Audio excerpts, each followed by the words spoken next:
Nossa casa é um centro espírita cristão. Nós trabalhamos com o Evangelho do Cristo.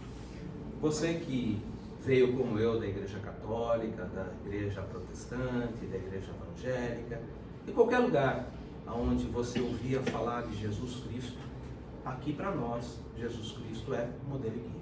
Para nós aqui, nós estudamos nesse horário, todos os sábados, entre 15 e 16 horas. Eu coordeno aqui, nesse momento, a direção dos estudos dos sábados, das 15 às 16 horas, o estudo do Evangelho à luz da doutrina espírita. Algumas pessoas aí que estão vindo pela primeira vez aqui na casa, devem estar perguntando assim, né? Evangelho segundo o Espiritismo. O que será que tem de diferente nisso? Será que é algo novo, né? Não, gente. Eu estudo isso daqui e todo mundo deve ter em casa, ou deve ter algo parecido, que é uma Bíblia. Isso é uma Bíblia. Todo mundo acha que deve ter uma Bíblia em casa. E o que tem dentro dessa Bíblia? Tem o Velho Testamento, Novo Testamento, Atos dos Apóstolos. Tem toda a parte ali que fala sobre os profetas, ou seja, todo o conteúdo da primeira revelação, da segunda revelação, estão dentro desse livro, que provavelmente todo mundo deve ter um deles em casa. Nós estudamos a partir desse livro. Agora, as pessoas sempre perguntam assim, né? Por que então, se eu tenho um livro desse tamanho, tem o Velho e o Novo Testamento, e eu tenho um outro bem pequenininho como esse, que é o Evangelho segundo o Espiritismo, por que nós utilizamos esse livro e não utilizamos esse? Na verdade, nós utilizamos aquele. Só que para a gente poder entender melhor aquele, a gente usa este. O Evangelho segundo o Espiritismo, gente, nada mais é do que um manual que nos ajuda a interpretar melhor tudo aquilo que Jesus veio nos apresentar há mais de 2000 anos. Ele esteve aqui conosco há mais de 2000 anos e ele falava para um povo e ele conversava com esse povo de uma maneira um pouco diferente da nossa, inclusive em um contexto bem diferente do nosso contexto. Para a gente poder se aprofundar um pouco naquilo que Jesus veio nos apresentar há mais de 2000 anos, nós precisamos entrar naquela época, nós precisamos ir ao encontro daquela época. E aí nós utilizamos o Evangelho segundo o Espiritismo. O Evangelho segundo o Espiritismo é uma das 5 obras que foram ali compiladas, né, que foram ali elaboradas por Allan Kardec. Allan Kardec, na verdade, ele faz, vamos dizer assim, um estudo mais aprofundado, e esse estudo aprofundado é nos apresentado no Evangelho segundo o Espiritismo. Portanto, se você tem essa Bíblia em casa e você acompanha o Evangelho pela sua Bíblia, este aqui é a mesma coisa. A única coisa é que aqui você encontra, vamos dizer assim, expressões que eram utilizadas na época, colocações que eram ali apresentadas e que naquele momento eram entendidas, e hoje, com o passar de 2000 anos, realmente fica um pouco mais difícil da gente entender. Tudo isso a gente encontra dentro do Evangelho segundo o Espiritismo. Ele traz então para nós luzes de compreensão daquilo que Jesus veio nos apresentar há mais de 2000 anos atrás. Seja bem-vindo, meu irmão. Obrigado pela sua presença. Nosso irmão Saulo, hoje, ele vai trabalhar conosco um tema que é o tema da nossa casa. Como nós já estávamos aqui conversando, nossa casa hoje já fez, né? Dia 18 de abril de 1940 foi a fundação dessa casa. Fundação que se deu exatamente no dia em que, há 83 anos daquela época, era lançado o Livro dos Espíritos. O Livro dos Espíritos era a base aonde se construiria toda a doutrina espírita, a doutrina dos Espíritos. Afinal de contas, o livro é dos Espíritos e a doutrina é Espiritismo, um neologismo criado por Allan Kardec a partir do Livro dos Espíritos. Ou seja, toda a doutrina, ela parte do Livro dos Espíritos. Esse ano completamos 83 anos de fundação. Parece uma coisa irônica, né? 83 por 83. E a gente então aproveitou esse ano, como a própria Ana já falou pra gente, a gente passou por um momento de pandemia, um momento mais complicado, então esse ano a gente queria fazer algo um pouco mais, demonstrasse um pouco mais o trabalho da casa, o servir na seara do Cristo. E por isso a gente convidou o nosso irmão Saulo para conversar um pouco para nós sobre a terceira revelação. Como de costume, eu gosto sempre de dar pelo menos uma iniciada, né? Trazer um pouco do que é isso. Porque nós vamos estar falando sobre a terceira revelação, mas afinal de contas, de onde surgiu isso? De onde surgiu isso? Toda obra, ela começa num ponto.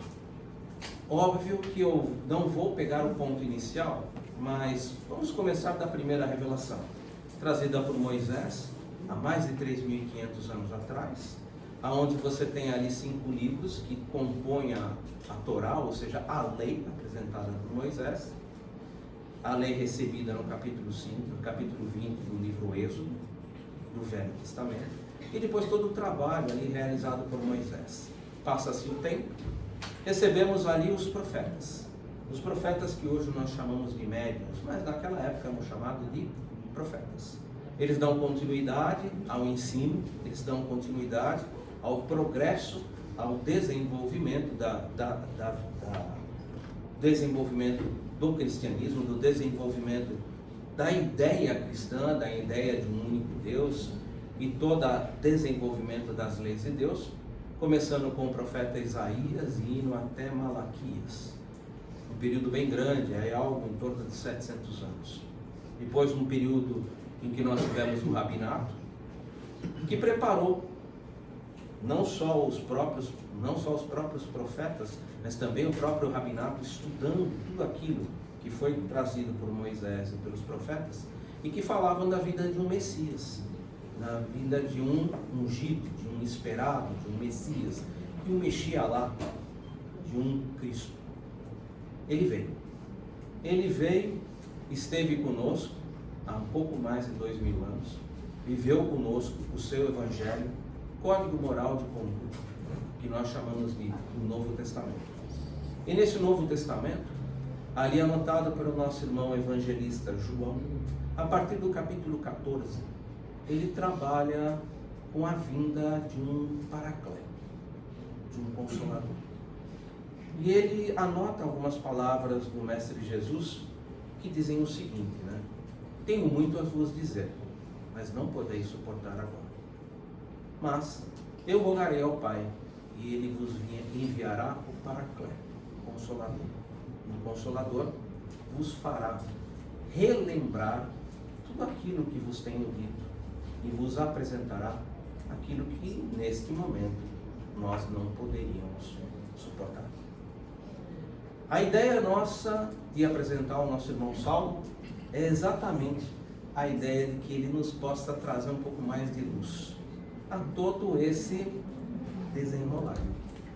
E é isso que eu gostaria de convidar o nosso irmão Saulo, que os bons espíritos possam nos inspirar e que você possa trazer para nós um pouco mais de entendimento ao próprio nome da nossa casa, ao próprio trabalho que nós fazemos aqui. Nós aqui revivemos o Evangelho, procuramos reviver o Evangelho, procuramos realmente trazer aquilo que o Cristo nos apresentou 2.000 anos atrás, mas não só com palavras, tá, gente? A gente quer realmente, pelo nosso exemplo, pelo nosso esforço, mostrar para as pessoas que elas podem sim edificar o reino de Deus no coração da gente. Saulo, que os bons espíritos possam inspirar. Meus queridos irmãos, minhas queridas irmãs, para mim é uma alegria enorme estar aqui hoje nessa data festiva, porque 83 anos de uma casa não se constroem sem a contribuição de muitas mãos, de muitos corações, muitos dos quais, tenho certeza, não estão do lado de cá, do plano dos encarnados, mas estão presentes do lado de lá. Completar 83 anos significa que por essas paredes, por essas salas, passaram muitas dores, muitas dificuldades, mas elas foram vencidas e superadas. E nós que aqui estamos hoje, vamos celebrar aqueles que vieram antes da gente e com certeza muito os próximos 83 anos que essa casa terá. É um dia festivo, é um dia que a gente deve celebrar, porque conquistas como essa não são fortuitas, não são coisas simples. se a espiritualidade confiou nesta casa a responsabilidade, a obra, a proposta de levar adiante o Evangelho e a doutrina dos Espíritos, é porque ela confia em cada um daqueles que são os trabalhadores dessa casa. Eu me sinto honrado e agradecido pela oportunidade de estar aqui com vocês. Quando foi feito o convite, eu não poderia deixar de estar aqui numa festa espiritual, numa festa fraterna, em que a gente vai buscar juntos aqui compreender um pouco mais acerca dessa temática tão importante, como o nosso irmão Tadeu comentou, dá nome à casa. Quando nós pensamos em revelação, é importante entender o que o termo significa. Porque algumas palavras, elas adquirem um aspecto de sofisticação, de complexidade, que às vezes distanciam a gente daquilo que representa o significado original, o significado simples, a proposta, a base. Quando nós falamos de revelação, o verbo significa revelar. Revelar aquilo que estava oculto, desencobrir, retirar o véu. No texto bíblico, a palavra até é utilizada de uma maneira que assusta a gente, porque revelação do grego é apocalipse. O mesmo nome que tem no último livro, e que a gente às vezes assusta com ele, né?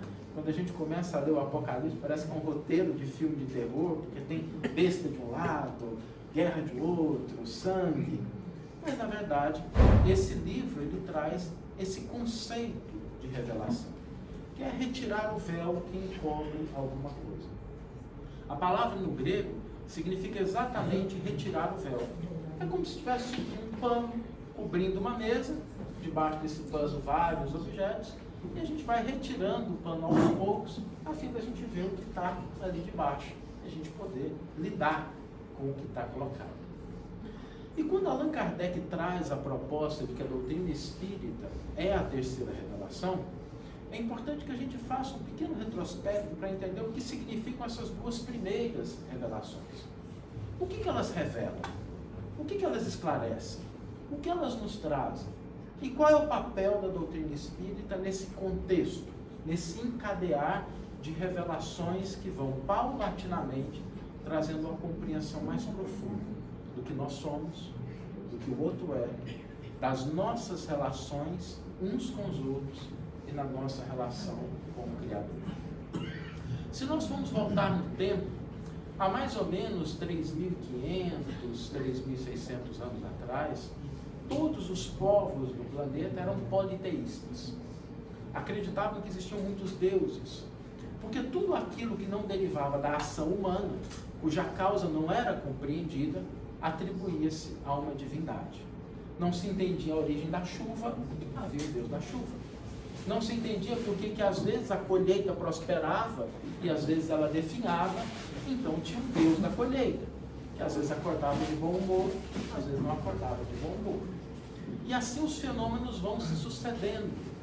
E chegaram-se a catalogar mais de 23.000 divindades que eram responsáveis por aqueles fenômenos que não eram obra do ser humano.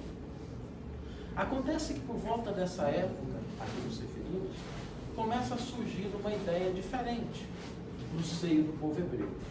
Ao invés de muitos deuses, há um só Deus. Um Deus que é criador. Um Deus que interfere nos destinos humanos. Mas, sobretudo, um Deus com o qual eu posso me relacionar. E o povo hebreu é o povo escolhido naquela linguagem simbólica para desenvolver essa ideia de um Deus único. E engana-se quem acredita que na atualidade a gente já superou a fase dessa compreensão. Porque mesmo nos dias atuais nós ainda encontramos indivíduos, eu sei que aqui não, é lá fora, meramente informativo, pessoas que valorizam outros deuses. O Deus do dinheiro, a deusa da riqueza, a deusa da estética, da beleza. Não significa que a gente não possa ter uma vida com dignidade, ter o conforto que a gente quer, dar uma ajeitadinha no corpo também faz parte. Mas quando nós convertemos isso no propósito de vida, no significado da nossa vida, nós estamos direcionando a nossa existência e às vezes sacrificamos no altar da vaidade, do orgulho e das posses, muitas coisas que são importantes. O povo hebreu também passou por esse processo. E o entendimento desse Deus único não é algo que se deu de uma hora para outra. Nós somos criaturas humanas, às vezes a gente demora um pouquinho para ver. Se nós nos lembrarmos do Êxodo, logo depois de toda aquela narrativa dos patriarcas, nós temos ali o povo hebreu que passa séculos preso no Egito. Vem Moisés e diante do faraó realiza feitos extraordinários. A água se converte em sangue, as pragas, a fim de que o povo seja libertado. Até aquele episódio final da morte dos primogênitos, e o faraó se convence então que deveria libertar o povo. O povo sai do Egito, da terra da opressão, e caminha pelo deserto, onde ele é amparado pelo Criador, onde vem a água quando necessário, a comida quando se precisa. E mesmo depois de ter presenciado todos esses feitos extraordinários, esse amparo da divindade, naquela linguagem mitológica da travessia pelo deserto, que Jesus irá recapitular nos 40 dias que ele passa no deserto, chega um determinado momento que Moisés sobe ao monte a fim de receber as tábuas da lei, as orientações de Deus. E Moisés sobe então e o povo fica lá embaixo esperando.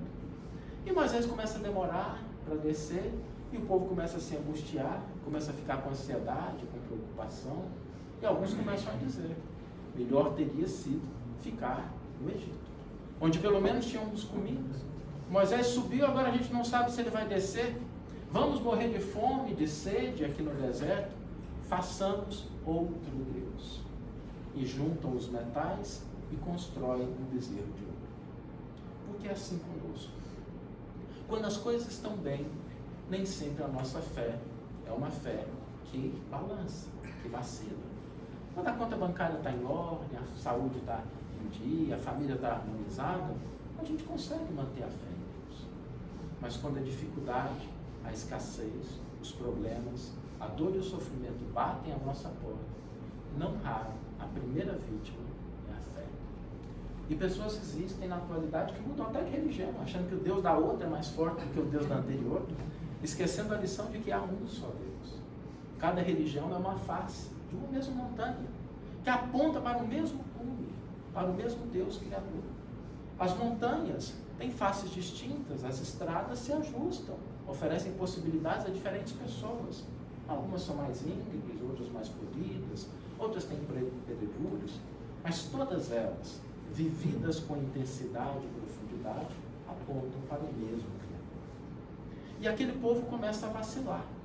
E a narrativa do Êxodo é quase cômica, porque diz que Moisés está lá em cima, psicografando, as tábuas da lei, e aí de repente Deus vira para Moisés e diz: Moisés, desce depressa, porque a situação desandou.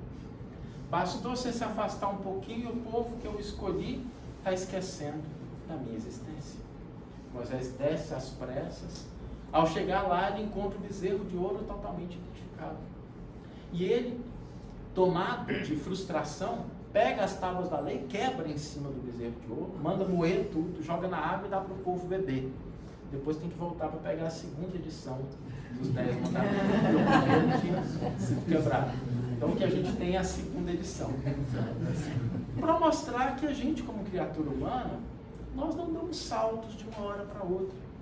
São necessários tempos, experiências, significados, a fim de que a gente consiga internalizar essas lições. Por sorte, existem algumas coisas infinitas no universo e a paciência divina é uma delas, que espera cada criatura a seu tempo, no seu lugar e na sua hora. Passam-se os séculos e aquele povo hebreu avança e chega um momento em que é possível revelar um pouco mais. E é curioso quando nós comparamos os conceitos que nós tínhamos na época da primeira revelação e aqueles trazidos pelo Cristo. Na época da primeira revelação, Deus é um Deus criador, é um Deus que interfere, é um Deus com quem eu me relaciono. Mas Jesus vai revelar uma outra faceta, porque o Cristo chamaria Deus de Pai. É diferente. Porque uma coisa é eu pensar em Deus distante, de um Deus com o qual eu me relaciono. Outra coisa é compreender que somos filhos da divindade. Um direito inalienável. Não há nada que uma criatura possa fazer, por mais hediondo que seja, que vai retirá-lo da condição de filho de Deus. Todos nós trazemos, por assim dizer, o DNA divino. Trazemos essa possibilidade de nos conectarmos com Deus, não somente como alguém que fala com um ser distante, mas com quem dialoga com um Pai, de amor, de bondade e de justiça. A compreensão que tínhamos na primeira revelação sobre o que nós somos, derivava de como devemos agir no mundo. Se alguém quer entender como agir no mundo, a primeira revelação tem as orientações em relação a isso. Como devemos proceder em relação ao próximo, as nossas responsabilidades, as consequências dos nossos atos, narrado naquela linguagem mitológica, ao sabor da época, nós temos ali orientações de como viver no mundo. Acontece que quando a gente olha a atualidade, às vezes percebemos coisas que fogem à nossa compreensão. Por que os bons sofrem? Por que os justos não prosperam? Porque às vezes a gente vê injustiça onde deveria haver justiça. E Jesus vai ampliar a nossa compreensão, mostrando que a nossa vida não se esgota com o túmulo, que podemos esperar a continuidade após o nosso corpo ser baixado ao túmulo. Não somos criaturas cuja morte determina o nosso fim. Somos espíritos imortais. Isso nos dá uma outra compreensão sobre aquilo que nós somos, porque nos permite manter a fé mesmo nas situações mais dolorosas, porque sabemos que a nossa vida não termina mesmo com a morte, que aquilo que nós angariamos como patrimônio individual e real permanecerá nas nossas mãos. E não nos referimos aqui aos bens materiais, porque a casa, as propriedades passarão a outras mãos. Aquilo que nós possuímos de títulos vão adornar outras personalidades. Nem o corpo físico nos pertence e um dia teremos que devolvê-lo. Mas existem coisas que são o nosso patrimônio espiritual. As nossas conquistas morais, isso nos pertence. As nossas conquistas intelectuais, isso é nosso. E as nossas relações afetivas, que desenvolvemos com os nossos irmãos e irmãs de caminhada terrena. As boas e as complicadas, essas também são nosso patrimônio. Jesus começa a ampliar a compreensão daquilo que nós somos, para que nós não depositemos nossas esperanças exclusivamente naquilo que pode ser obtido numa única existência. Nós temos a imortalidade como herança divina. Podem destruir o corpo, mas não podem eliminar aquilo que nós somos. Jesus também amplia essa compreensão que nós temos sobre nós, estendendo-a também ao próximo. Porque se eu olho para uma pessoa que está ao meu lado, no ambiente familiar, no ambiente de convivência social, no ambiente de trabalho, aquela pessoa também é um ser imortal. E o momento do contato que eu tenho com ela vai delimitar se eu consigo agir de acordo com aquela compreensão que o Cristo nos ensina, ou se ainda nós caímos nos equívocos de olhar o outro pelo que ele é. Às vezes é assim, a gente coloca rótulos no outro e a gente não tira nunca. A pessoa fez um erro há 10 anos atrás e a gente encontra ela transformada, mudada. A gente vira e fala assim, mas eu bem que conheço esse fulano. Lá atrás agia dessa forma, fazia dessa maneira. E a gente se esquece de que todos nós estamos em processo de evolução. Uma evolução que não cessa. Uma evolução em que propiciará a cada um de nós chegar ao estágio de espíritos puros. Salvo, mas até aquele político vai virar espírito puro? Vai virar. E não vai ser aquele espírito puro com a manchinha preta na asa, não. É filho de Deus como todos nós. Talvez essa seja a diferença do olhar do Cristo para o olhar de cada um de nós. Quando Jesus enxergava aqueles que com ele conviviam, ele não via simplesmente o que a pessoa estava naquele momento. Não deixava de enxergar, porque o Evangelho não combina com ingenuidade. Mas Jesus enxergava algo mais. Enxergava algo mais profundo. É por isso que naquele célebre encontro de Jesus com o senador Publio Lentulus nas praias de Cafarnaum, Jesus olha aquele homem que o mundo reconhecia como senador orgulhoso, detentor de poder político, financeiro, e ele diz àquele homem: senador, está no teu querer seguir-me agora ou daqui a milênios? Porque enquanto o mundo enxergava o senador, Jesus já via o nosso irmão. Olhar para aqueles que estão convivendo conosco e enxergar o que eles podem ser, o que eles serão.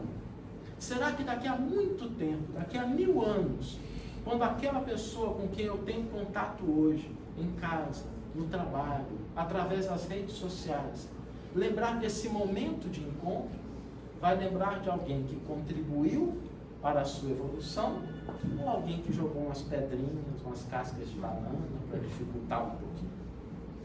Essa compreensão do outro nos mostra que a nossa relação deve ser uma relação diferente. Na primeira revelação, a base da relação era a justiça. O olho por olho, dente por dente. E algumas pessoas acham isso hediondo, brutal, quando comparamos com os padrões da atualidade. Mas lembremos que antes de Jesus, essa proposta representava um avanço. Porque estabelecer a reparação do mal na mesma dimensão e proporção do mal é um avanço. Se a gente lembrar do livro Há 2000 anos, nós vamos encontrar uma história que mostra que mesmo na época do Cristo, mais de 1000 anos depois, ainda não se aplicava a lei olho por olho, dente por dente. Porque quando Emmanuel chega do porto, pega da sua família, da sua comitiva e dirige para Jerusalém, um jovem que observava aquela caravana suntuosa passando, num vívido contraste com a pobreza e dificuldade das pessoas que habitavam aquela região, aquele jovem se agasta, toma de uma pedra e joga na caravana, e a pedra fere o rosto da esposa do senador. O senador determina que os guardas identifiquem quem foi o responsável, eles localizam o jovem e o trazem à sua presença. Se a lei olho por olho fosse aplicada, teria que botar o rapaz na frente, o senador pegar uma pedra e acertar e fazer um arranhão do mesmo jeito. Mas o que o senador faz? Determina que ele seja levado às galeras, o que equivalia naquela época a uma sentença de morte. A desproporção. Na atualidade, às vezes a gente vê isso. A gente está no trânsito de São Paulo, que é uma verdadeira bênção para a gente desenvolver a paciência e a tolerância. Só o espírito que chegou a um determinado grau para poder passar por esse teste. E às vezes a gente está ali, aquele estado de tensão, alguém passa, comete uma barbeiragem pequena, a pessoa abaixa o vidro e profere um impropério, xinga de alguma coisa. Aplicar a lei olho por olho, dente por dente, assim, você tem o direito de xingar do mesmo nome. Mas às vezes a pessoa tira uma arma do porta-luvas e atira, tirando a vida. Às vezes nós ainda não entendemos essa proposta que significava um avanço. Mas Jesus vai além. Jesus nos mostra que o padrão das nossas relações não pode ser medido somente pela justiça, mas que nós devemos buscar a misericórdia, o amor e a compreensão, que nos convida a amar até mesmo os nossos inimigos. Se amardes somente os que vos amam, disse Jesus, que de especial fazeis? Não procedem também assim os publicanos, os pecadores? Jesus nos convida a amar além daquilo que é o nosso padrão de convivência. Nada de errado com a gente amar os amigos, aqueles que torcem para o mesmo time, votam no mesmo partido, compartilham dos nossos gostos, mas a proposta do Evangelho é que a gente ame o outro, aquele que é diferente, aquele que não vota no mesmo partido, aquele que não torce para o mesmo time, aquele que não compartilha das mesmas ideias. Não significa que eu devo ter para com eles o mesmo devotamento e afeto que eu tenho para um amigo. Não é isso que o Evangelho nos propõe, mas que nós devemos estabelecer padrões de respeito e de convivência, sustentados na caridade e na fraternidade.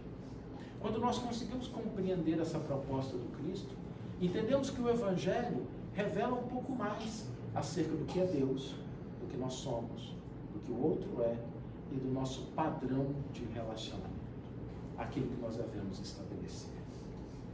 A proposta do Cristo foi colocada no mundo não em textos, mas pela vida, pela exemplificação de Jesus.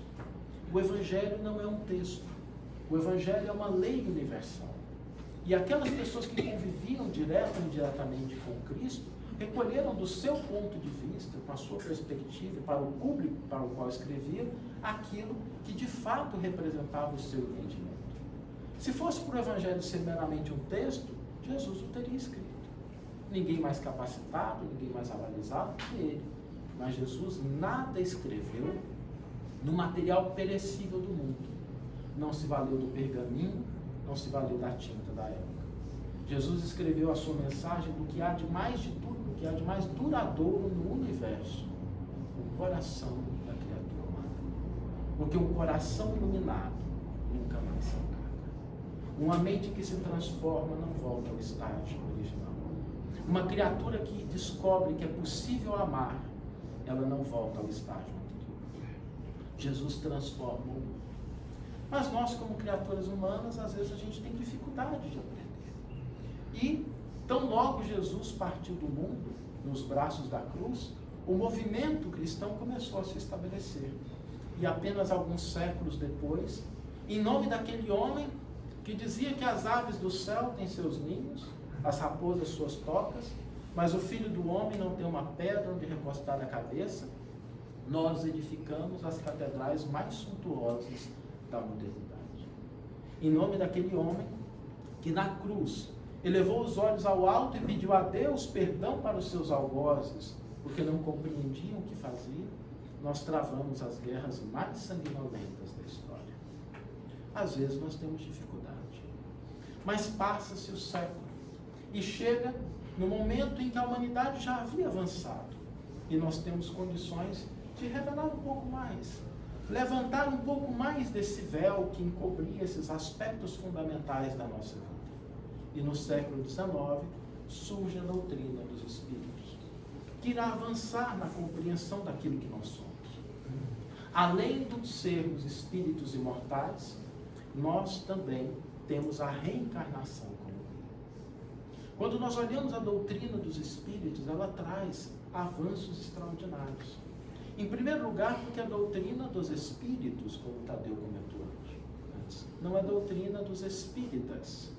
Há uma pequena diferença. Porque nós, como movimento espírita, nós temos o convite, a oportunidade de assistirmos o filme no avant-première. Mas não nos enganemos. A doutrina espírita vai conosco, sem nós, o apesar de nós. Ela representa um patrimônio da humanidade. Há alguns anos atrás, me permitam um relato pessoal, minha filha, que hoje está com 20 anos, ela gostava muito de anime, esse desenho japonês, e me chamou para assistir um anime. E não basta ser pai, tem que participar. Sentei para assistir o anime com a minha filha. O título é As Leis da Eternidade. Está disponível no YouTube, se alguém tiver curiosidade. E o anime começa assim. Quando uma pessoa morre, às vezes ela não tem consciência que morreu. E o espírito dela fica vagando pelos mesmos lugares que ela era acostumada quando estava viva. Às vezes vai para o trabalho, volta para casa, até que em determinado momento espíritos mais evoluídos vêm, recolhem, auxiliam aquele que já se encontra em condição de despertar, levam ele para cidades espirituais e aí ele fica sendo preparado, instruído para uma próxima encarnação. Ele fala assim, meu Deus, devem ter lido o livro dos médiuns para fazer o roteiro. O que é improvável, porque o desenho é japonês. Os princípios da doutrina espírita constituem patrimônio da humanidade. E paulatinamente nós vamos vendo esses princípios ganhando espaço, não só nas diferentes culturas e propostas religiosas, mas também até mesmo dentro das universidades e faculdades, que hoje já pesquisam os elementos trazidos pela doutrina espírita, da comunicação entre os dois planos, da imortalidade, da reencarnação. A doutrina espírita, ela traz um aspecto que às vezes nos choca, porque Allan Kardec estabeleceu que a doutrina é tríplice. Ela é ciência, ela é filosofia e ela é religião. E nós não podemos dizer que algo é verdadeiramente espírita sem contemplar esses três aspectos. Uma ciência que estuda a origem, natureza, destino dos espíritos e a relação que existe entre o mundo espiritual e o mundo corporal. É uma ciência diferente. Não é uma ciência de experimentação.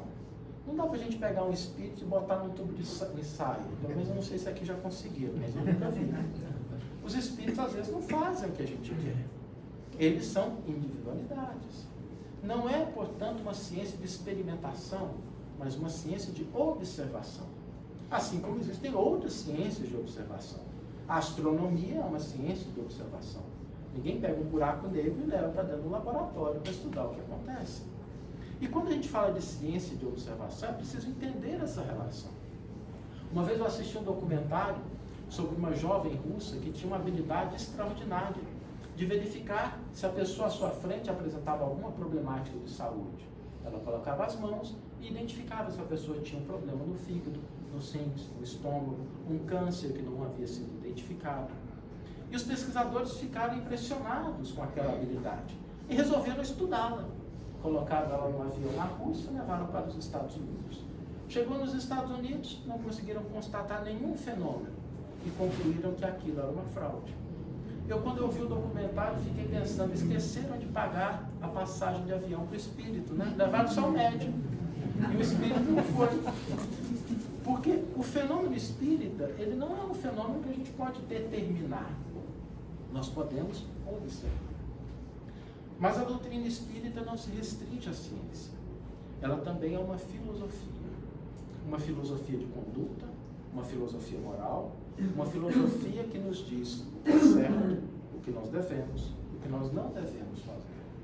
E Allan Kardec teria a oportunidade de dizer que engana-se quem acredita que a força da doutrina espírita está nos fenômenos que ela explica ou que ela pode dar causa. A sua força está na sua filosofia, na capacidade que ela possui de mudar o nosso comportamento e a nossa visão de mundo. Ela é também religião, porque se funda, se baseia, se conecta no Evangelho do Cristo. E ela oferece avanços em relação à nossa compreensão acerca de Deus. Porque a doutrina espírita começa na questão número 1, com uma indagação do codificador, em que ele pergunta, o que é Deus? E a resposta é tão bonita, simples, facinha de memorizar, boa da gente usar nas palestras, mas difícil de internalizar.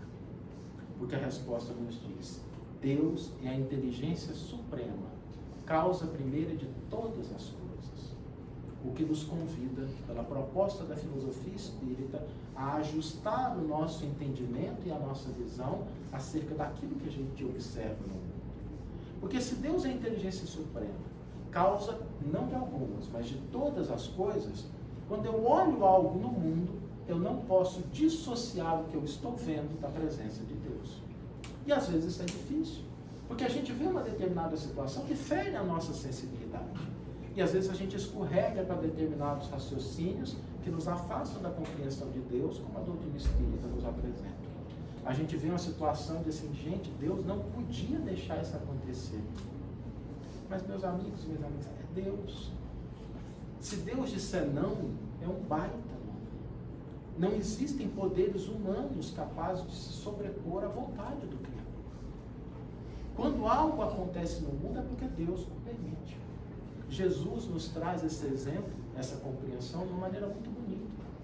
Naqueles instantes finais, antes de ser condenado à cruz, Pilatos está numa sala conversando com Jesus, dirige ao mestre algumas perguntas e o Cristo em silêncio. Em determinado momento, Pilatos se agasta, vira-se mais rispidamente para Jesus e lhe diz, Galileu, por que não me respondes? Não sabes que eu tenho o direito de te dar a vida ou a morte? Jesus levanta os olhos, fita profundamente aquele homem e lhe diz, nenhum poder tu teria sobre mim, se não lhe houvesse sido concedido antes por meu Pai que está nos céus. E silencia novamente. Jesus sabia que nada ocorre sem a vontade do Criador. E a gente prossegue na justificativa das nossas intenções. Mas se Deus podia mudar e não mudou, é porque não está vendo. É impossível, porque Deus é onisciente. Mas se Deus podia mudar, está vendo, é porque não é justo. Mas Deus é a expressão máxima do amor e da justiça. O que muitas vezes nós precisamos é ajustar a nossa maneira de interagir com as situações. É entendermos que se estamos diante de algo, é porque nós podemos fazer sim alguma coisa para melhorar. Todos nós podemos. Que seja uma oração, um momento de silêncio, manter-nos em harmonia quando o WhatsApp da família vira aquele caos.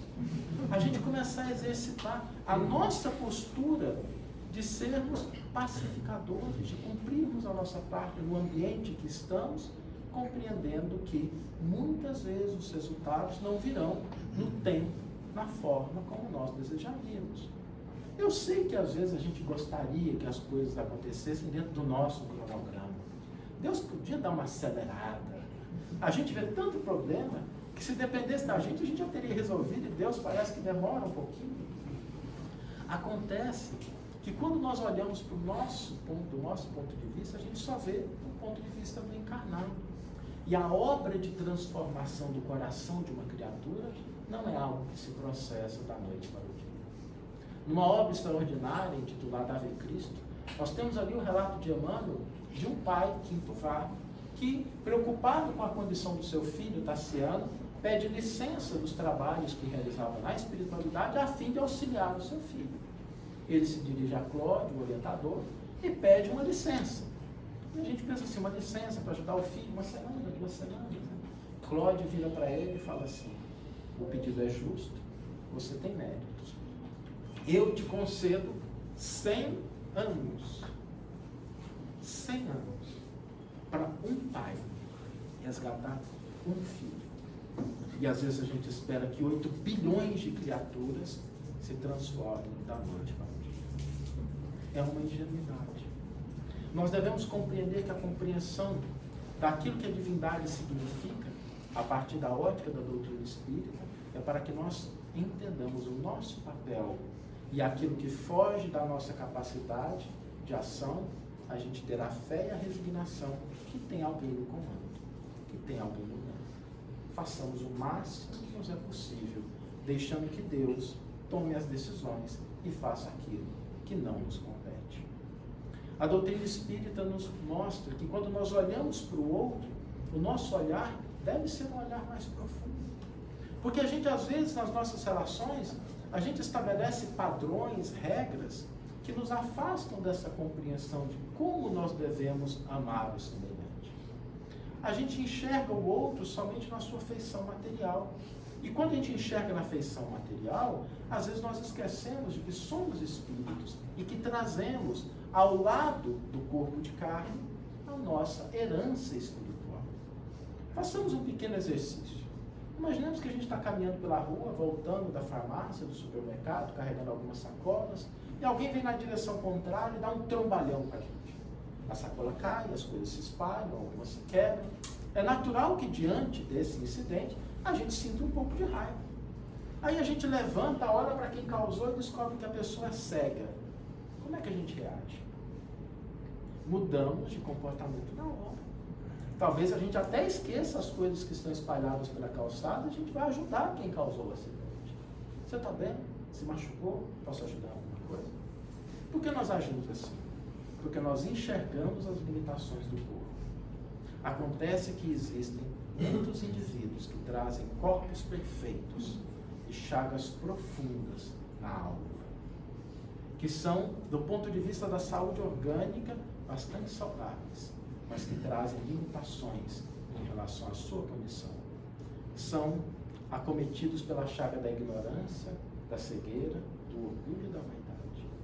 A doutrina espírita nos convida também a olhar para essas criaturas com o mesmo olhar de quem enxerga alguém que traz as limitações físicas, para que a nossa atitude seja a atitude de compaixão, a atitude de caridade, a atitude de fraternidade. A doutrina espírita, ela nos convida a entender a reencarnação. E não basta falar em reencarnação. É preciso que nós sintamos o que isso representa. Que nós temos experiências milenares no nosso passado. Que o que nós somos é o resultado de escolhas, de relações, de equívocos e de acertos. Que nós trazemos como herança, como patrimônio, para que a gente possa trabalhar nessa presente existência a fim de darmos um salto. a fim de que a gente avance. Não é a gente olhar para a reencarnação simplesmente como uma compreensão teórica, mas para que ela faça parte, para que a gente possa reconhecer que a melhor criatura que nós fomos em toda a nossa história evolutiva é a que somos hoje. Por isso é preciso bastante cautela para olhar para trás para as outras encarnações. Porque pela lei de progresso é o seguinte, não tem nada melhor quando a gente olhar para trás. É sempre daqui para pior. A gente vem evoluindo.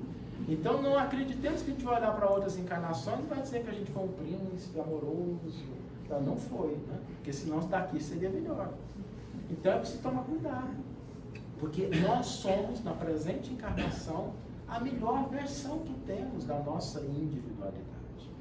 Trabalhemos nessa direção, a fim de que a gente reconheça as nossas virtudes, as nossas possibilidades. A doutrina espírita, ao revelar a lei da reencarnação, nos mostra duas coisas importantes. Que nós não devemos confundir humildade com diminuição, auto-menosprezo. Humildar-se é diferente de humilhar-se. A pessoa verdadeiramente humilde é aquela que reconhece os seus valores e as suas limitações. E por isso abraça as oportunidades de trabalho e de aprendizado. Eu sei que não acontece aqui na casa, mas às vezes a gente vai numa casa espírita e alguém é convidado para uma determinada tarefa e diz assim, quem sou eu? Tão imperfeito assim para fazer isso. Dá para outro que seja mais qualificado. Como se a gente tivesse que ser perfeito para trabalhar. E não que o trabalho nos aperfeiçoasse. O processo é o contrário. A gente age, a gente trabalha, e em função disso a gente vai se aperfeiçoar. E é exatamente por ter a compreensão das necessidades que a pessoa que é verdadeiramente humilde abraça toda e qualquer oportunidade. Essa compreensão também nos mostra que todos nós vivemos imersos no amor de Deus. Todos nós. Se estamos aqui, me permitam falar agora só para os encarnados. Se nós estamos aqui encarnados, é porque há um depósito de confiança de que nós podemos utilizar o tesouro do dia a fim de construirmos um futuro novo. E existe uma forma bem simples da gente avaliar todos os dias se Deus ainda confia na gente. A gente acorda, abre o olho e olha para o teto. Se tiver encarnado, é porque Deus confia. Abraça essa oportunidade. 24 moedinhas depositadas na nossa carteira, a fim de que a gente possa trocá-las no mercado da vida em troca de experiências benéficas para nós e para o outro. Quando nós compreendemos que a humildade não significa a gente se menosprezar, que nenhum de nós encontra-se alheio ao amor divino, nós encontramos o último elemento da doutrina espírita, que nos lembra que nós somos co-criadores. Todos nós que estamos aqui, operamos em conjunto com a divindade, a fim de criar, a fim de transformar, a fim de avançar, de contribuir para o progresso. As paredes que estão aqui hoje, o chão que nos sustenta, foram construídos por mãos que não estão aqui. A pessoa que limpou a sala talvez seja desconhecida de muitos de nós, mas nós vamos cooperando, interagindo, a fim de criar algo de positivo.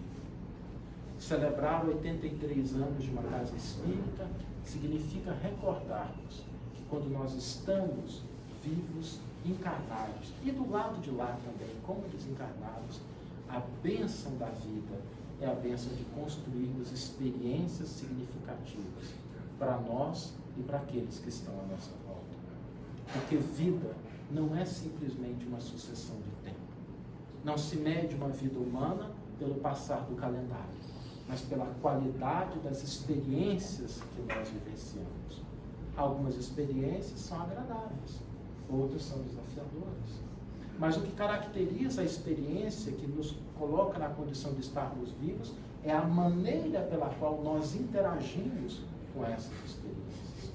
Não é se a experiência é boa ou ruim. Algumas são desafiadoras, problemáticas. Mas como eu respondo a essas experiências? Qual é a forma de eu responder quando eu estou diante de uma dificuldade, diante de um desafio, diante de um problema? É essa forma de resposta que define a nossa maturidade espiritual. Porque às vezes a gente pode viver a vida simplesmente sendo um barquinho que ora é jogado para um lado, ora é jogado para o outro. Ou nós podemos assumir o leme e a direção da nossa existência e tomarmos conta do nosso mundo íntimo, entendendo que portas adentro da nossa mente, do nosso coração, somos senhores e senhoras absolutos. O que significa tomarmos cuidado com o que a gente traz para a nossa nutrição, para a nossa alimentação. A gente toma tanto cuidado quando cuida do alimento, não é? A gente não compra coisas que estejam estragadas, fora de qualidade. Do corpo físico a gente cuida. Mas a hora que a gente vai ter que nutrir a nossa mente, às vezes a gente não tem os mesmos cuidados. E a gente traz muitos elementos deletérios através das redes sociais, através das nossas conversações, através daquilo que a gente permite que entre no nosso mundo íntimo. Cuidemos da nossa casa mental, para que nós possamos ter condições de reagir de maneira adequada às experiências da vida. Sabemos que quando nós estamos diante da nossa existência, a reencarnação nos coloca na condição de reajustarmos situações, possibilidades. E Deus tem uma maneira curiosa de agir, porque Ele vai nos oportunizando reparar os nossos equívocos. Quando a gente vive circunstâncias problemáticas com uma pessoa numa vida, Deus é muito criativo. E às vezes Ele coloca uma situação curiosa, assim, você foi inimigo de alguém, aí nasce irmão dessa pessoa, filho dessa pessoa, pai dessa pessoa, para que a gente aprenda a estabelecer novas formas de amar. O espírito Humberto de Campos tem uma narrativa bastante curiosa, porque ele nos informa que certa vez, numa cidade do interior do Brasil, houve uma grande enchente. E essa enchente foi tão grande que exigiu que todos os moradores da cidade tivessem de mudar, fossem desalojados. E ali havia um jovem, que era um barqueiro, e esse jovem, levando as pessoas de um lado para o outro, se lembrou de que perto da cidade morava um tal de Seu José, que era alguém bastante rico, mas conhecido por ser meio mão de vaca. Guardava tudo em casa, não compartilhava com ninguém, era um senhor de muitas posses, mas vivia sozinho. E aquele jovem começou a pensar, tanto recurso na mão desse homem, as pessoas saindo, todo mundo desesperado, gente morrendo, nem deixando vestígio. Esse dinheiro que ele tem seria muito mais útil na minha mão, que estou jovem, do que na dele, que já está partido. E começa a alimentar esse pensamento e dirige-se até a casa daquele senhor, bate na porta e diz, Seu José, vem para fora, a água está chegando. Lá de dentro uma voz responde, daqui eu não saio, daqui ninguém me tira. Eu nasci aqui, se eu tiver que morrer aqui, vou morrer feliz. O jovem constata, então, que o senhor estava sozinho, arromba a porta, assassina, toma das suas posses e muda para uma outra cidade onde ninguém o conhecia. E Humberto de Campos diz que a partir daquele momento em que o crime fora cometido, uma sombra muito escura espiritualmente começou a acompanhar aquele jovem por todos os locais que ele ia. Ele vai para outra cidade, estabelece um comércio, conhece uma jovem, namora-se, casa-se, e a sombra sempre o acompanhou. Até o dia que a sua jovem esposa engravida. E aí a sombra não acompanha mais. Porque a sombra é o Seu José, que havia acompanhado ele, que agora, pelas leis da vida, fazia com que a vida que foi tirada fosse concedida novamente pelos laços da paternidade. Que os recursos que foram subtraídos fossem devolvidos pela lei da herança. Eu fico imaginando como é que ia ser a relação desse pai com esse filho. Talvez seja uma relação desafiadora. Mas a reencarnação é para que nós entendamos que as oportunidades que nós temos são de reparação. A doutrina espírita confere um outro sentido às nossas experiências de dores e de sofrimento. Porque às vezes a gente vê dores e sofrimentos e a gente enxerga isso. Novamente, não há nenhum convite à ingenuidade na doutrina espírita. Só que ela nos mostra que essas dores e sofrimentos adquirem três feições. Podem ser a expiação, e essa a gente como espírito está cansado de saber, a gente até abusa dela, porque tudo é expiação. Estou passando por isso é porque joguei pedra na cruz. A gente vê o cachorrinho passando na rua sem uma patinha e fala assim, foi um dinossauro na outra vida, agora está nascendo sem pata, que é para pagar, como se Deus fosse um banco, que a gente tivesse que restituir algo a Ele, como se tudo não fosse do Criador. Nós estamos na condição daquele filhinho que o papai e a mamãe compram um presente para dar para ele no Dia das Mães, a fim de que o filho aprenda a alegria de ofertar algo, mas o dinheiro é do pai e volta para o pai. Não há nada que seja efetivamente nosso. É por essa razão que o Cristo, quando interpelado por aquele homem que chega para ele, diz, bom mestre, 2 palavras, metade estava errada. Jesus corrige ele, por que me chamais de bom? Bom só há um, que é Deus. Mestre, eu sou. A gente começa a entender que as expiações, elas não são o que determinam o conjunto total das nossas experiências. Elas estão presentes, sim. Mas no atual estágio em que nós nos encontramos, não nos mudamos. A maioria de nós aqui não está passando por experiências de expiação. As dores e os sofrimentos constituem um outro tipo de experiência que a doutrina espírita nos ensina a enxergar como provas, testes, avaliações. Porque é muito fácil a gente ser bom, cordato, disciplinado, paciente, quando todo mundo concorda com a gente. Mas nós só testamos a nossa paciência de fato quando alguém pisa no nosso calo, quando alguém discorda da gente, quando alguém nos confronta. Aí nós testamos se realmente a nossa paciência é uma paciência legítima ou se é simplesmente teórica. É igual quando a gente vem na casa espírita, né? Aqui é uma beleza, a gente se abraça, se chama de irmão, pisou no pé, não tem problema, já está desculpado. Aí a gente cruza os portões ali, parece que tem uma coisa esperando a gente lá de fora, né? E a gente sai da reunião, toma um passo, parece que foi maravilhoso, sabe? Alguém dá uma fechadinha fraterna na gente. A gente lembra até da mãe da criatura. O teste está lá fora. Aqui dentro é um ambiente extraordinário de exercício. Por isso é que nós devemos encarar as situações que nós vivenciamos, não como expiação, mas como prova, como teste, como um convite a colocar em prática aquilo que nós já aprendemos em teoria. A doutrina espírita também nos mostra que, em termos de dores e sofrimentos, muitos deles não são nem expiação, nem prova, mas são missões. E quando a gente pensa em missões, a gente lembra de grandes missões. A missão de um São Francisco, de um Mário Teresa, de Divaldo Pereira Franco, de um Chico Xavier, todos esses são grandes missionários, sem dúvida alguma. Mas todos nós temos as nossas missõezinhas. Aquele convite que a vida nos faz, a fim de que nós possamos realizar algo em proveito do próximo. O que nos mostra o sentido profundo do que significa sacrifício. Quando a gente pensa em sacrifício, sacrifício é quando nós trocamos uma coisa por algo melhor. Por isso só há sacrifício se eu tenho consciência do que de melhor eu estou buscando. Não é só porque a gente está sofrendo que é sacrifício. Tem muito sofrimento que é só sofrimento, que a gente procura às vezes com as próprias mãos. E não tem nenhuma conotação de sacrifício. O sacrifício ocorre quando nós temos consciência do que nós estamos buscando. As mães sabem disso. Quando uma mãe passa uma noite em claro ao lado de um filho doente, ela está trocando o conforto, o sono reparador, mas ela sabe muito bem o que ela espera. A esperança é de que no dia seguinte, aquele filho recobre a sua saúde, esteja bem.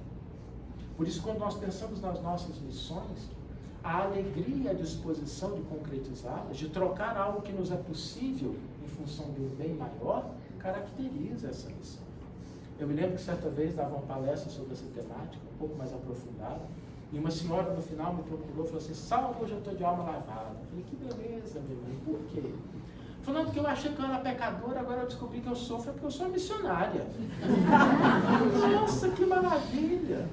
Eu falei, mas me explica uma coisa, como é que a gente sabe qual que é a nossa missão?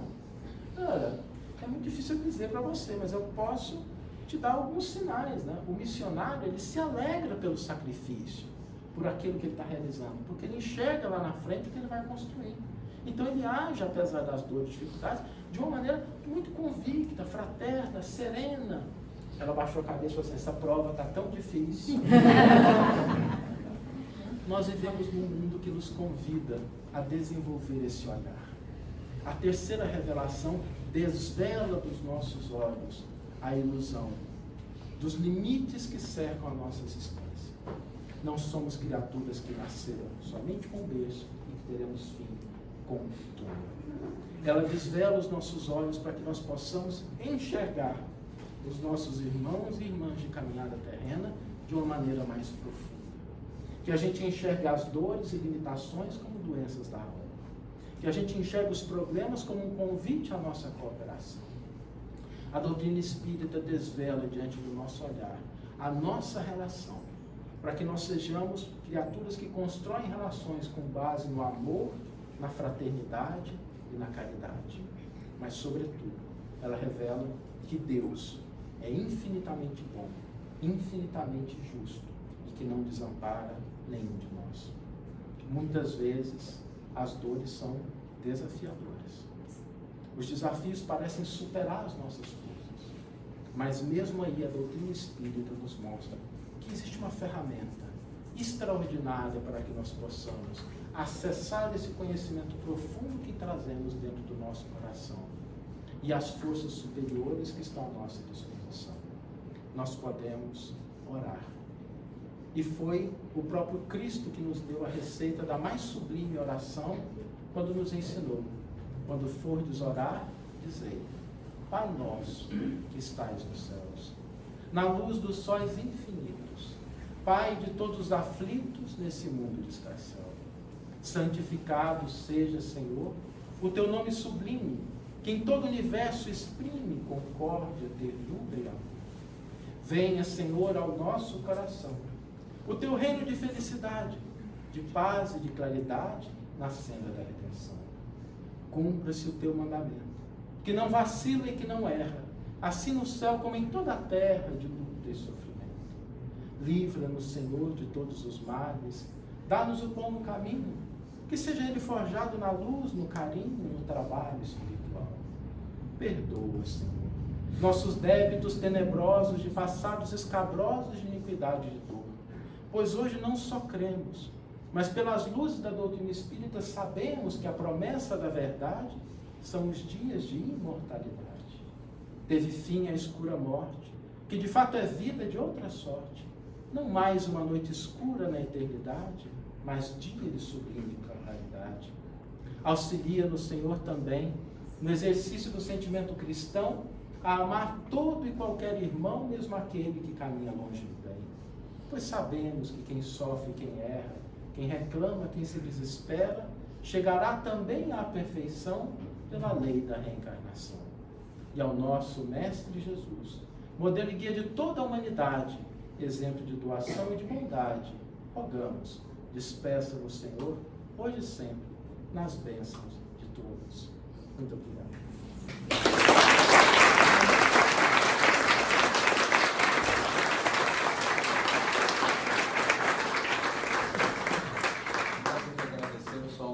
Por essa oportunidade da gente estar aqui junto comemorando esses 83 anos. Gente, 83 anos não são pouco tempo. A casa foi fundada em 1940. Era uma época difícil também, uma época muito, muito difícil, em que falar de doutrina espírita, falar de espiritismo, como a gente está falando hoje, com o salão cheio, não era fácil. Os fundadores, os nossos fundadores, o Sr. Francisco, o São Antônio, foram os principais. Foram aqueles que edificaram, o primeiro pedra fundamental da casa, em 1940. Não era fácil, não era fácil. Eles trabalharam aqui por muito tempo, por volta mais ou menos de 1992. Os últimos que faziam parte desses fundadores, eles desencarnam. E o nosso CETRELV, o Centro Espírita Terceira Revelação, Luz e Verdade, ele fica, vamos dizer assim, num momento de espera. E foi de 1992 até junho de 2000. Em junho de 2000, inicia-se uma nova vertente de trabalhadores que aqui vieram, trazidos e guiados pelo nosso irmão Melo, que na época foi um desses desbravadores, desse centro, que estava ali naquele momento de espera, nesse momento de troca, E nosso irmão Melo trabalhou conosco até 2015, né? 2017. Ele também já desencarnou. E nós agora estamos levando adiante esse trabalho de divulgação da doutrina espírita, trabalho de divulgação do cristianismo redivivo, revivendo os ensinos do Cristo. Saulo, muito obrigado de coração por você ter aberto para nós esse diálogo, trazendo para nós um pouco do que é a revelação e do trabalho que a gente vai levar daqui para frente, que a gente tem levado daqui para frente. Aproveitando que o salão está cheio, a gente tem que fazer propaganda, né, gente? Todos os sábados, nesse horário entre 15 e 16 horas, como eu falei, nós fazemos um estudo do tema do Evangelho segundo o Espiritismo, como eu falei no início dos nossos trabalhos. Uma vez, ou seja, no primeiro sábado do mês, nós sempre trabalhamos o livro terceiro do Livro dos Espíritos, que fala sobre as leis morais. E que, como eu disse, o Livro dos Espíritos, o primeiro livro, ele é a base, né, para a construção dos outros livros da codificação espírita. A gente trabalha com ele, então, também, quem quiser conhecer um pouquinho do Livro dos Espíritos, o livro terceiro, que serve de base, inclusive, para a elaboração do próprio Evangelho segundo o Espiritismo, é um convite que a gente faz. Outra coisa que a gente gostaria de agora levar adiante, nosso irmão Saulo, ele elaborou o Evangelho por Emmanuel. O Evangelho por Emmanuel são uma coletânea de 7 livros, começando com Marcos, Mateus, Lucas, João, Atos dos Apóstolos, as Cartas de Paulo e as Cartas Universais. São 7 volumes. O que é o Evangelho por Emmanuel? Me corrija se eu estiver errado, por favor.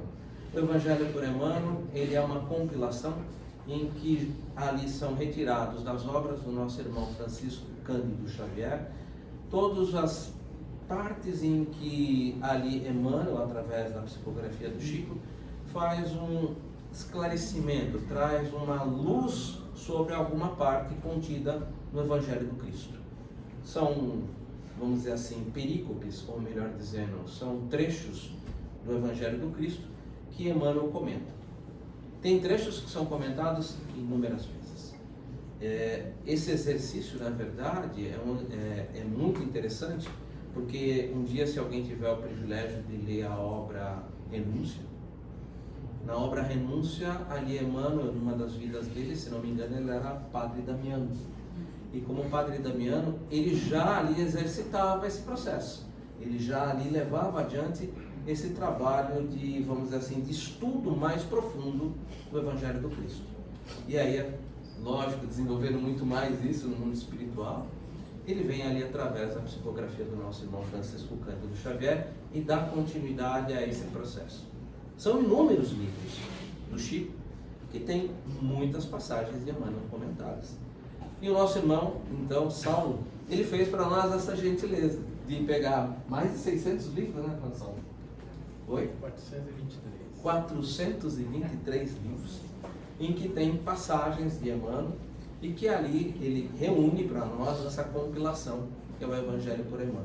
E isso, gente, ajuda que vocês não fazem ideia. Principalmente quando você quer compreender um pouquinho mais sobre aquilo que o Cristo ali apresenta naquela passagem. Gente, isso é muito enriquecedor. Como uma forma também de comemoração dos 83 anos da casa, a gente decidiu que a gente iria... 53, até 53. Até? 53, pode chamar. O quê? Na hora de sorteio. Ah, sim. Obrigado. Gente, a gente vai fazer o seguinte. A gente escolheu algumas obras do Evangelho por Emmanuel e a gente vai sortear essas obras. Lógico, não dá para dar uma para cada um, mas para que a gente pudesse também divulgar um pouco esse trabalho hercúleo que o nosso irmão Saulo fez, de juntar tudo isso. E, como eu disse, não canso de dizer, isso ajuda muito, muito mesmo. Se você tem a sua Bíblia, você lê uma passagem ali e você fala assim, nossa, eu queria entender um pouco mais o que Cristo está querendo dizer, procura nessa obra. Essa obra realmente você vai encontrar muitos comentários muito edificantes e que com certeza vão ajudar bastante a gente a dar um passo além, compreender um pouco mais daquilo que o Cristo veio nos apresentar há mais de 2000 anos e que Emmanuel, muito gentilmente, através da psicografia do nosso irmão Chico, esclarece para a gente. Acho que não errei nada. Saulo, temos 53 números. E a gente vai começar com você, depois eu peço para a Ana. Chuta um número. Já que não tem 83, vamos no 38, né, Pedro? E alguém está com 38? Evangelho de João por Emmanuel. Por que João? João. Justamente João, né? Ana? 17. 17, está presente? Oi? A Santa. Evangelho por João também. O Evangelho segundo João por Emmanuel.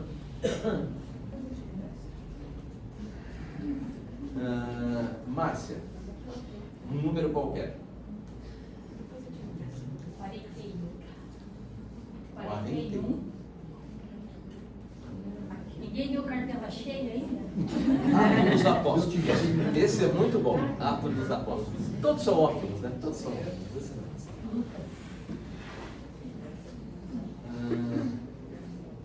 Francesco, um número. 54. 54. Até 53. Esse é para ele. 32. Oi? 32. 32. 32.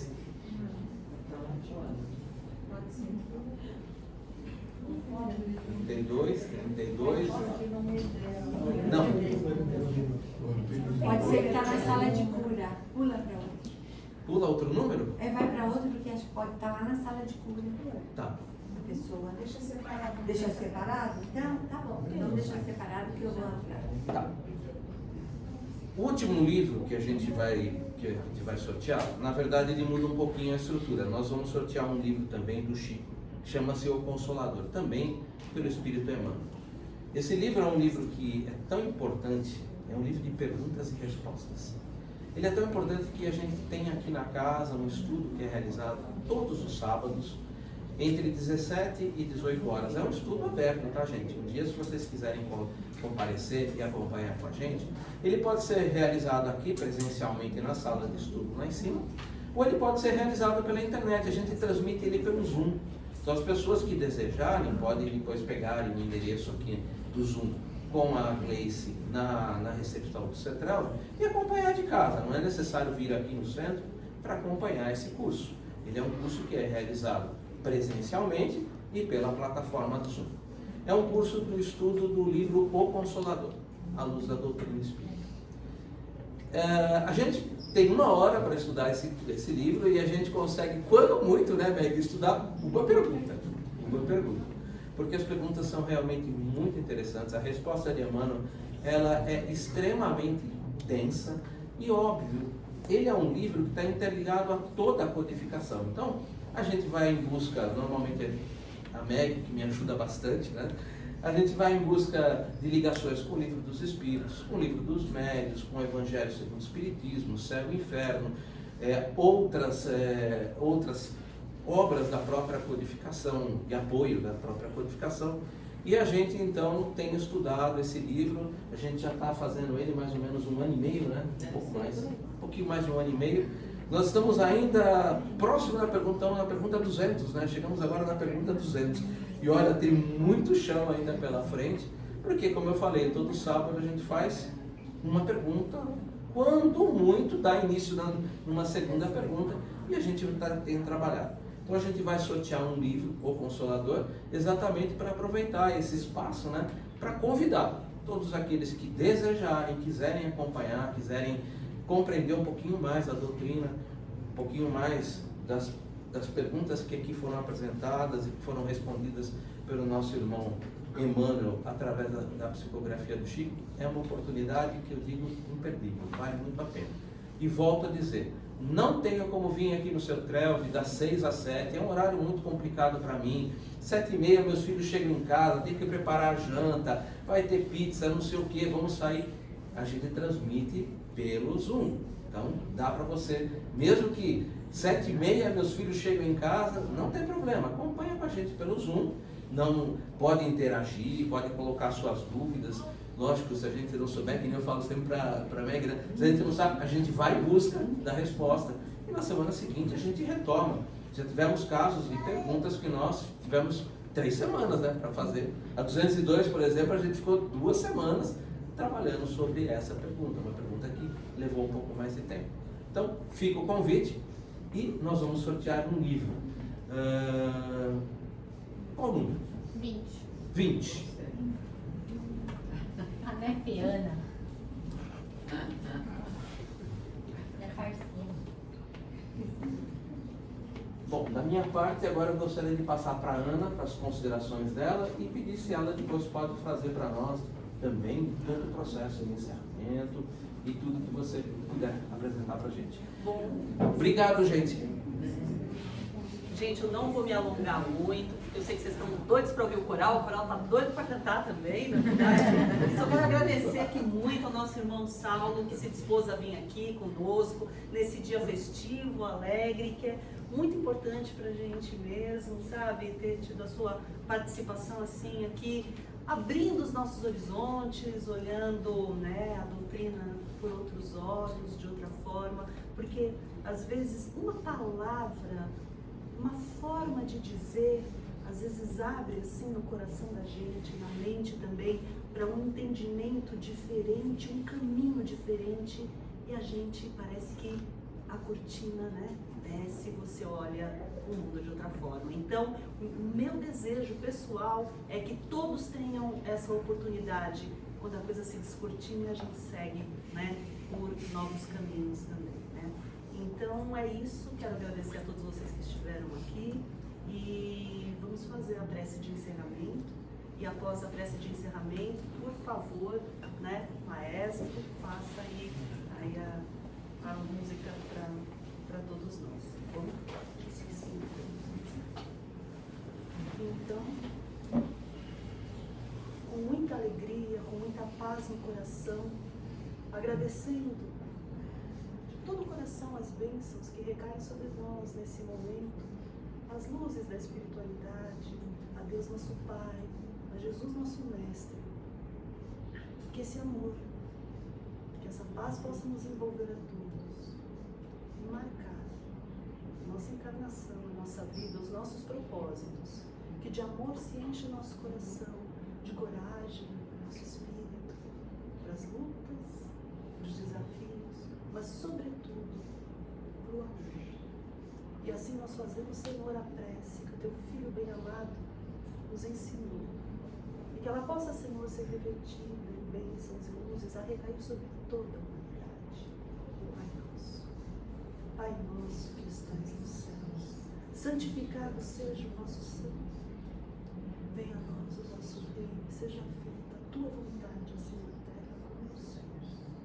O pão nosso de cada dia dá-nos hoje.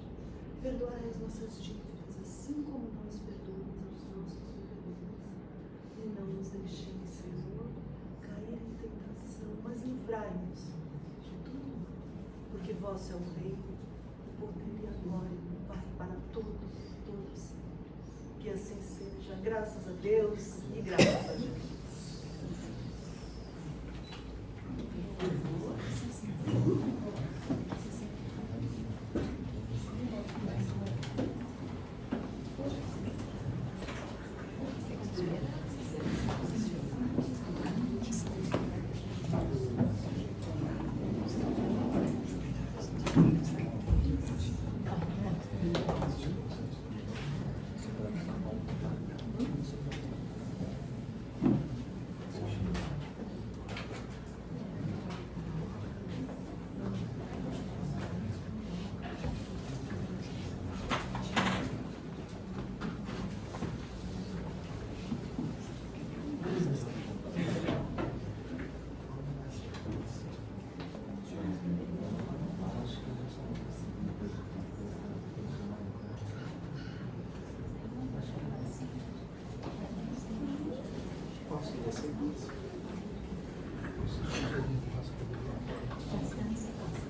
cá. Não, eu já tô bem. Põe aquela maionese pra cá, a gente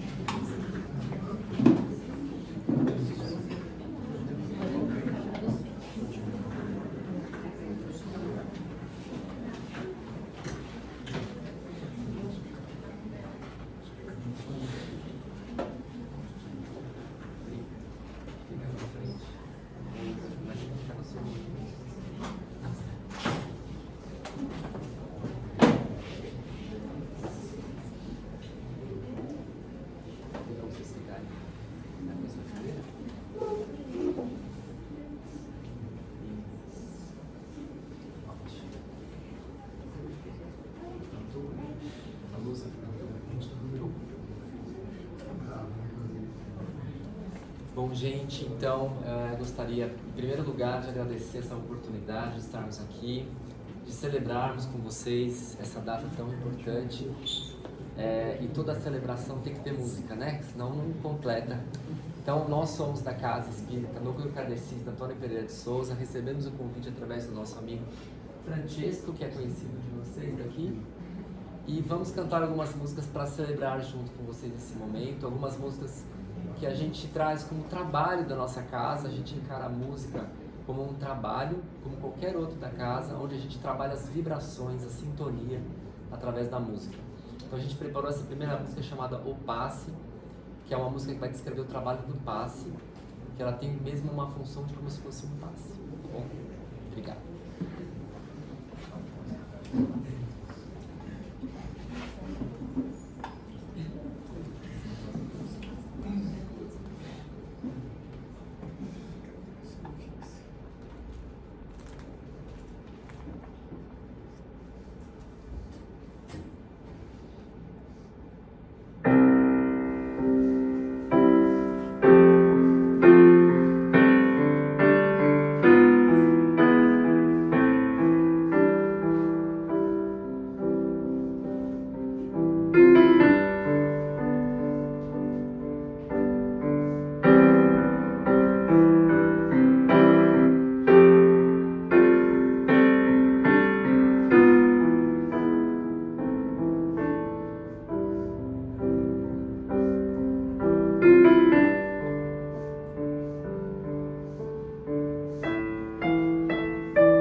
Gente, é tão bonito, né? A gente fica até chorando.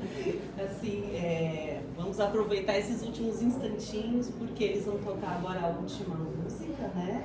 E aí depois, como eu falei para vocês, o passe já está ali acontecendo, eles estão chamando aos pouquinhos as pessoas, tá bom? E também depois tem uma surpresa boa para todo mundo, né? Então, vamos embora, tá bom? Obrigado.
Pela participação de todo o grupo, nós estamos imensamente agradecidos, viu? E parabéns pelo trabalho de vocês.